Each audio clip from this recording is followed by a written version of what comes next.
사무엘상 17장 다윗과 골리앗. 소제목입니다. 블레셋의 거인 장수 골리앗이 이스라엘을 모욕하다. 17장 1절에서 11절. 부! 부! 전쟁 나팔이 요란스럽게 울렸다. 블레셋이 또다시 이스라엘을 침공한 것이다.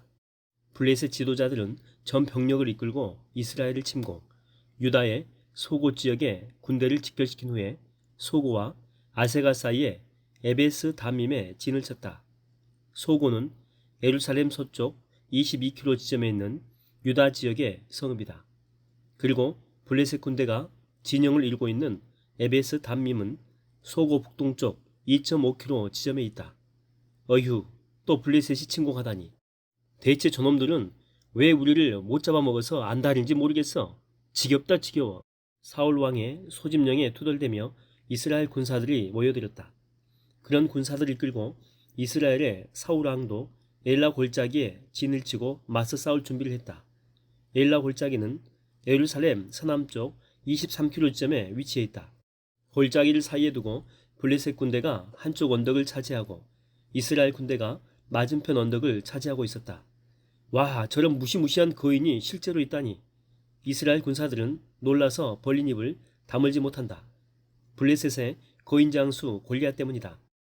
그는 가두 출신으로 키가 얼마나 큰지 6규빗하고도 한 뼘이 더 있었다. 합하면 283cm입니다. 머리에는 커다란 청동투구요 5,000세겔 57.5kg입니다. 이 무게나 되는 청동비늘 갑옷으로 무장하고 있었다.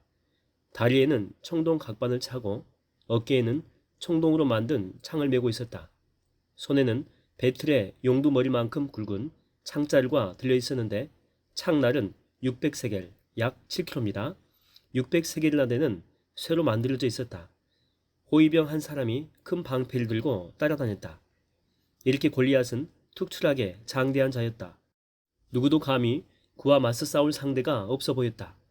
그러했기에 블레셋 군사들은 골리앗을 믿고 의기양양했다. 큰 방패 든 자를 앞세우고 이스라엘 진영 앞으로 뚜벅뚜벅 걸어나온 골리앗. 그는 거대한 신상처럼 떡 버티고 선 채로 이스라엘 군사들을 향해 크게 소리친다. 하하하, 이 가소로운 놈들. 너희 중에 싸울 만한 사람을 한 놈 골라서 내게로 보내라. 만일 그자가 나를 쳐 죽인다면 우리 모두가 너희의 종이 되겠다. 그러나 내가 이겨서 그를 쳐 죽이면 너희가 우리 종이 되어 우리를 섬기게 한다. 그래 하겠느냐? 아하하. 골리앗은 이스라엘 군대에 대해 1대1 싸움을 제안한다. 고대에는 전면적인 전투 대신에 각 군대의 최고 용사를 통해 1대1로 싸워 그 결과에 따라서 전쟁의 승패를 결정짓기도 했다. 그러한 전투 방식의 이면에는 승자의 신이 그 전쟁을 주관한다는 생각이 전제되어 있었다.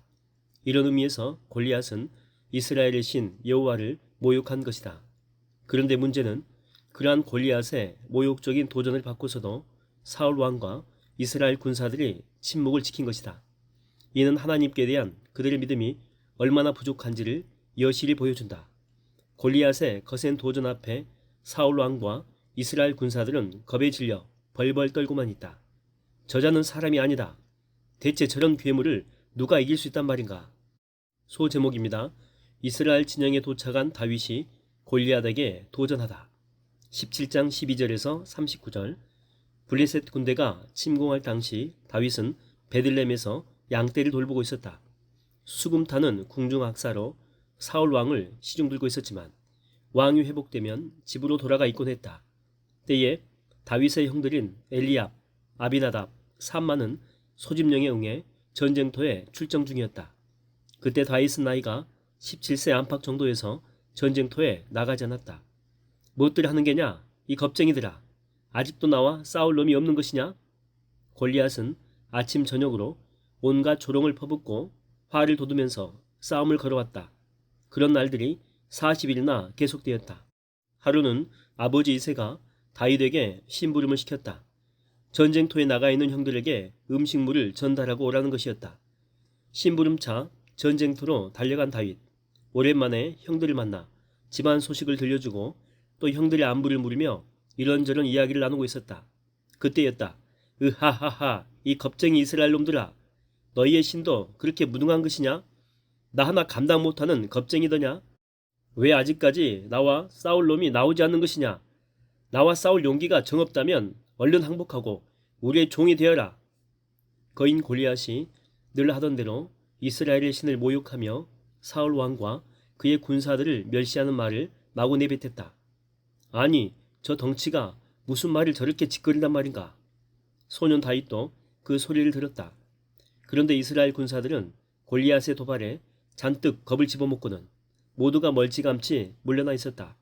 사태가 다급하자 사울 왕은 골리앗을 죽이는 자를 위해 상급을 내걸었다. 첫째, 많은 재물을 하삼. 둘째, 자신의 딸을 주어 왕의 사위로 삼음. 셋째, 그의 가족에 대하여 세금, 징집과 부역도 포함합니다. 이 세금을 면제함. 그러나 사울 왕의 파격적인 상금 약속에도 40일이 지나도록 누구도 골리앗과 싸우겠다라고 나서는 사람이 없었다. 도대체 엄두가 나지 않았기 때문이다. 골리앗의 거대한 풍채를 보고 이스라엘 군사들이 얼마나 그를 두려워했는지 잘 알 수 있다. 때에 이 모든 말을 전해들은 다윗, 곁에 서 있는 군사들에게 말한다. 아니, 저 할례 받지 못한 블레셋 사람이 우리 하나님 여호와와 여호와의 군대를 감히 조롱하는데 왜 모두들 가만히 있는 것입니까? 아브라함 시대 이래로 이스라엘 백성들에게 있어 할례는 하나님의 선민임을 나타내는 언약의 증표였다. 따라서 할례 받지 않는 자라고 하는 말은 오늘날 소위 말하는 호경수를 했느냐 안 했느냐의 의미가 아니라 그 자가 하나님과의 언약 관계하에 있지 않은 이른바 우상을 섬기는 이방 사람이다 라는 의미다. 다윗 그만둬. 넌 곧장 집으로 돌아갈 일이지. 주제도 모르고 날뛰다니 건방을 떠는구나. 너는 지금 싸움판을 구경하러 온 거지? 이게 장난으로 보여? 당장 집으로 돌아가. 다윗의 말을 들은 맏형 엘리압. 그는 필요 이상으로 화를 내며 다윗을 꾸짖었다. 아마도 이전에 사무엘이 집안 장자인 자신을 제쳐두고 막내인 다윗에게 기름을 부은 일로 심사가 뒤틀려 있었는지도 모른다. 그러자 다윗은 조금도 기죽지 않고 형들과 주변에 있는 군사들에게 말한다. 아니에요. 내가 저 할례 받지 못한 블레셋 거인과 싸워 그를 쳐 죽이겠어요. 더 이상 그가 우리 주 하나님을 조롱하고 이스라엘을 모욕하는 행태를 보고 있을 수가 없어요. 너 다윗 정말? 형들은 어이없어 하며 깜짝 놀랐다. 그런데 입 밖으로 나간 다윗의 말이 바람처럼 퍼져나갔다. 사울 왕에게까지 즉시 보고되었다.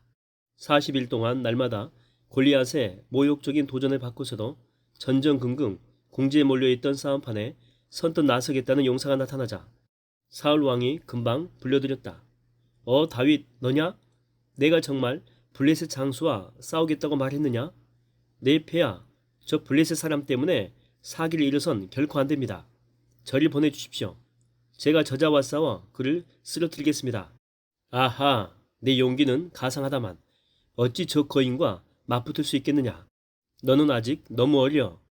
누군가 큰 용사를 기대했다가 다윗인 줄 알고는 사울왕이 적이 실망하며 점잖게 타이른다. 그래도 다윗은 뜻을 굽히지 않고 더욱더 자신있게 주장한다.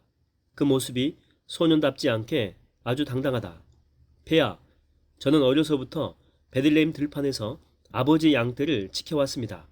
사자나 곰이 나타나 양을 물어가면 저는 당장 추격해서 그 짐승을 쓰러뜨리고 그 입에서 양을 구했습니다. 맹수가 덤벼들면 그 머리채를 붙잡고 때려 죽이기도 했습니다. 그러니 적갓 골리앗도 제게는 조금도 무섭지 않습니다. 그래? 그렇습니다. 저 할례 받지 못한 블레셋 놈은 살아계신 우리 주 하나님의 군대를 계속 조롱하고 모욕했습니다. 주께서 저를 사자의 발톱과 곰의 발톱으로부터 구원해 주셨으니 틀림없이 저 블레셋 사람의 손에서도 구해 주실 것입니다. 당장 절 보내주십시오. 반드시 저자를 쳐 죽이고 하나님의 영광과 이스라엘의 명예를 회복하겠습니다.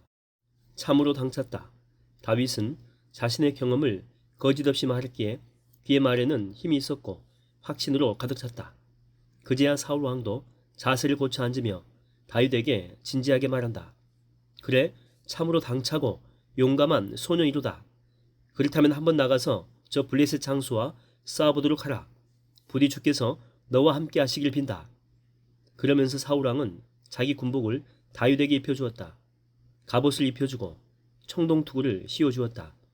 왕의 군복을 입은 다윗은 허리에다 왕의 칼을 차고 몇 걸음을 걸어보았다. 제대로 걸을 수 없었다. 군복이 너무 컸고 무기도 무겁고 거추장스러웠다. 폐하, 너무 무거워 이대로는 도무지 걸을 수조차 없습니다. 제가 사자와 곰과 싸울 때처럼 늘 하던 대로 하겠습니다. 다윗은 무겁고 거추장스러운 군복을 벗고 무기를 다 내려놓았다. 다윗의 활약을 기대하는 사람은 단 한 명도 없었다. 다윗 역시 누구의 기대도 바라지 않았다. 오직 하나님만 바라보고 의지할 뿐이었다. 소 제목입니다. 다윗이 무림매와 돌로 골리앗을 쳐 죽이다. 17장 40절에서 58절. 이게 좋겠군. 그래, 이 정도면 쓰러뜨릴 수 있을 거야. 다윗은 냇가에서 5개의 죄악돌을 신중하게 골랐다. 그런 뒤 양치기가 메고 다니는 자루 속에 그것들을 집어넣은 다음 손에 무림매를 들고 블레셋 거인 앞으로 당당하게 나아갔다. 투석기의 일종인 무림매. 사실 그것은 치명적인 무기다. 양 가죽으로 된 무림매는 돌을 넣을 수 있도록 가운데 부분이 넓게 엮여져 있고 염소 털로 짠 2개의 튼튼한 끈을 가지고 있었다. 그것을 빙빙 힘차게 돌리다가 최고조에 이르렀을 때 2개의 끈들 중에 한 끈을 놓는다. 그러면 그 돌이 마치 총알처럼 목표물을 향해서 힘차게 날아갔다. 그래서 사사시대에 베냐민 지파에는 오직 무림매로만 무장한 왼손잡이 병사 700명의 부대가 있었다. 아니 저거 뭐야? 웬 꼬맹이? 골리앗은 실로 어이가 없다는 듯 헛웃음을 친다. 이스라엘 진영의 대표라고 내세운 자가 기껏 소년 병사라니. 아직 어린 티가 남아있는 얼굴이 불구스름하고 잘생긴 소년이라니. 골리앗은 호통부터 친다. 이런 싸가지 없는 놈, 기껏 막대기를 가지고 설치다니. 이 철부지 놈아, 지금 내가 나를 개로 여기는 것이냐? 이걸 그냥 확. 골리앗은 블레셋 신들의 이름으로 다윗에게 저주를 퍼부으며 계속 말한다. 오냐, 어서 내 앞으로 와라. 하룻강아지 범 무서운 줄 모른다더니 어리다고 내가 봐줄 줄 아느냐? 나를 모욕한 대가로 내 살점을 뜯어 공중의 새와 들짐승의 밥으로 주마. 구척 장신의 골리앗은 쩌렁쩌렁한 목소리로 소년 다윗을 겁박했다. 그러나 다윗은 조금도 겁먹은 기색 없이 당당하게 대답한다. 골리앗, 너는 칼과 창과 단창을 의지하고 나왔다. 하지만 나는 전능하신 여호와, 내가 모욕한 이스라엘 군대의 하나님을 의지하여 그 이름으로 내게 나아간다. 골리앗이 다윗에게 그랬듯이 다윗도 자신이 섬기는 신의 이름으로 응수했다. 고대 세계에서 전쟁은 단순히 개인과 개인 또는 국가와 국가 간의 싸움만으로 보지 않았다. 각자가 섬기고 숭배하는 신의 대결로 보았다. 따라서 전쟁에서 승리하는 쪽의 신이 상대방의 신보다 더욱 우세하고 능력 있는 신으로 간주되었다. 다윗은 골리앗과의 싸움을 사람 대 사람이 싸우는 힘의 대결로 보지 않았다. 참 신과 거짓 신의 대결로 보았다. 그래서 다윗은 사울 왕이나 다른 이스라엘 군사들과는 전혀 다른 자세를 임했다. 이것이 불가능한 것처럼 보이는 일에 과감히 도전하고 또한 모든 두려움을 쫓아내는 비결이다. 다윗은 조금도 꿀리지 않고 당당하게 말하면서 골리앗의 허점을 예리하게 관찰한다. 당연히 골리앗은 엄청난 거구다. 거구는 골리앗의 최대 장점이다. 하지만 그의 거대한 몸은 온통 무거운 쇳덩이 갑옷으로 채워져 있다. 그런 모습에서 다윗은 단박에 골리앗의 최대 약점을 알아차린다.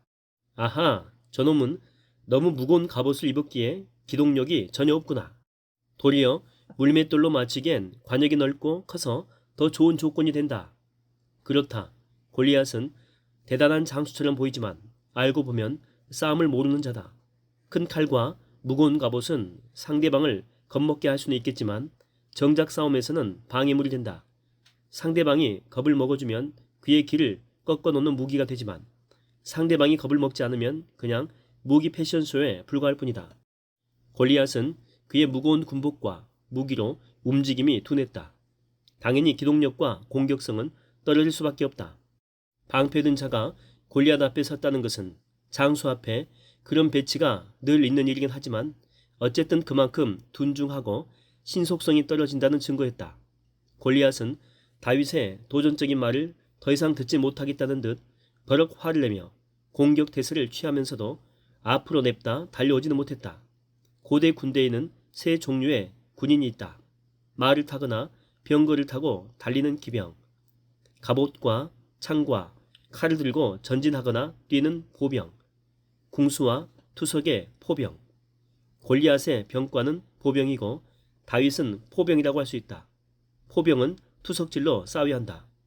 사울 왕은 다윗을 내보내면서 자기 군복을 입혀주려고 했었다. 골리앗이 보병이니까 너도 보병으로 싸우라는 뜻이었다. 그러나 다윗은 상대방의 강점과 자기 약점을 알았고 또한 상대방의 약점과 자기 강점을 알았다. 상대방의 강점은 창과 칼로는 뚫을 수 없는 갑옷이다. 그때까지 다윗은 칼을 제대로 써본 적이 없었다. 그러니 골리앗에 맞서 칼로 싸우는 것은 어리석은 일이다. 다윗의 강점은 포병, 즉 투석이다. 투석은 가까이 가면 안 된다. 날 잡아봐라 하고 상대방을 놀려야 하고 그러면서도 잡히지 않고 흥분시켜야 상대방의 허점을 노출시키게 된다. 그래서 다윗은 살살 약을 올린다. 이 덩치야, 오늘 주께서는 너를 내 손에 넘겨주실 것이다. 그래서 나는 너를 쳐 죽이고 내 목을 벨 것이다. 블레셋 군사들의 시체도 공중의 새와 들짐승에게 밥으로 주겠다. 그러면 온 세상 사람들이 이스라엘의 주 하나님께서 살아계신 것을 똑똑히 알게 될 것이다. 오늘 주께서 직접 싸우셔서 너희 블레셋을 몽땅 우리 손에 넘겨주실 것이다. 자, 덤벼라. 다윗의 말에 골리앗이 크게 흥분했다. 얼굴이 불구락 푸르락 시퍼렇게 달아올랐다. 길기를 날뛰며 공격 태세를 취한다. 닥쳐라. 내 너를 갈기갈기 찢어 죽이리라. 요 건방진 놈. 드디어 골리앗이 큰 칼을 획획 휘두르며 다가왔다. 커다란 관역이 다윗 가까이로 다가오고 있었다. 한 마리 거대한 곰처럼 보였다. 다윗은 그동안 물인매로 곰을 많이 맞춰 죽였다. 주여, 제가 던지는 물맷돌이 빗나가지 않게 하소서. 오늘 제가 던지는 이 물맷돌로 주님의 크신 권능을 드러내소서. 다윗은 속으로 기도하며 골리앗과 맞서 싸우려고 앞으로 달려나갔다. 달려나가면서 자루에서 돌멩이를 꺼내 물인매에 넣은 다음 힘차게 빙빙 돌렸다. 물인매를 여러 차례 획획 돌려 그 힘이 최고조에 이르렀을 때 마침내 한쪽 끈을 탁 놓았다. 물인매를 떠난 성난 돌멩이가 바람을 세차게 가르며 골리앗을 향해 쭉쭉 날아갔다. 딱 하는 소리와 함께 세차게 날아간 돌멩이가 골리앗의 이마 중앙 곧 미관 위에 정통으로 맞았다. 졸지에 주먹만한 돌멩이를 이마 중앙에 정통으로 맞은 골리앗. 그는 단말마에 신음소리를 내며 앞으로 푹 꼬꾸라졌다. 톱질당한 큰 나무가 우지직 넘어지듯 거대한 덩치가 산처럼 무너졌다. 주변 땅이 크게 진동했다. 뭐야? 어떻게 저런 일이? 너무도 싱겁게 끝난 싸움이었다.